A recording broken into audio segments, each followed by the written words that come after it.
اور جن لوگوں نے اپنے دین کو کھیل اور تماشا بنا رکھا ہے اور دنیا کی زندگی نے ان کو دھوکے میں ڈال رکھا ہے، ان سے کچھ کام نہ رکھو۔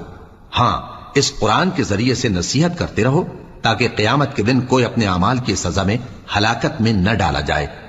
اس روز اللہ کے سوا نہ تو کوئی اس کا دوست ہوگا اور نہ سفارش کرنے والا، اور اگر وہ ہر چیز جو روئے زمین پر ہے بطور معاوضہ دینا چاہے تو وہ اس سے قبول نہ ہو۔ یہی لوگ ہیں کہ اپنے اعمال کے وبال میں ہلاکت میں ڈالے گئے، سو ان کے لیے پینے کو کھولتا ہوا پانی اور دکھ دینے والا عذاب ہے، اس لیے کہ کفر کرتے تھے۔ کہو، کیا ہم اللہ کے سوا ایسی چیز کو پکاریں جو نہ ہمارا بھلا کر سکے نہ برا؟ اور جب ہم کو اللہ نے سیدھا رستہ دکھا دیا تو کیا ہم الٹے پاؤں پھر جائیں؟ پھر تو ہماری ایسی مثال ہو جیسے کسی کو جنات نے جنگل میں بھلا دیا ہو اور وہ حیران ہو رہا ہو، اور اس کے کچھ رفیق ہوں جو اس کو رستے کی طرف بلائیں کہ ہمارے پاس چلا۔ کہہ دو کہ رستہ تو وہی ہے جو اللہ نے بتایا ہے،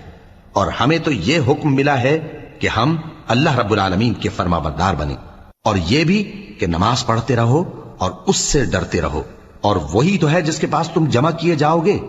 اور وہی تو ہے جس نے آسمان اور زمین کو تدبیر سے پیدا کیا ہے، اور جس دن وہ فرمائے گا کہ ہو جا تو حشر برپا ہو جائے گا،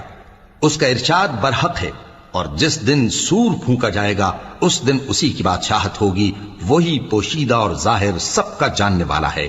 اور وہی دانا ہے، خبردار ہے۔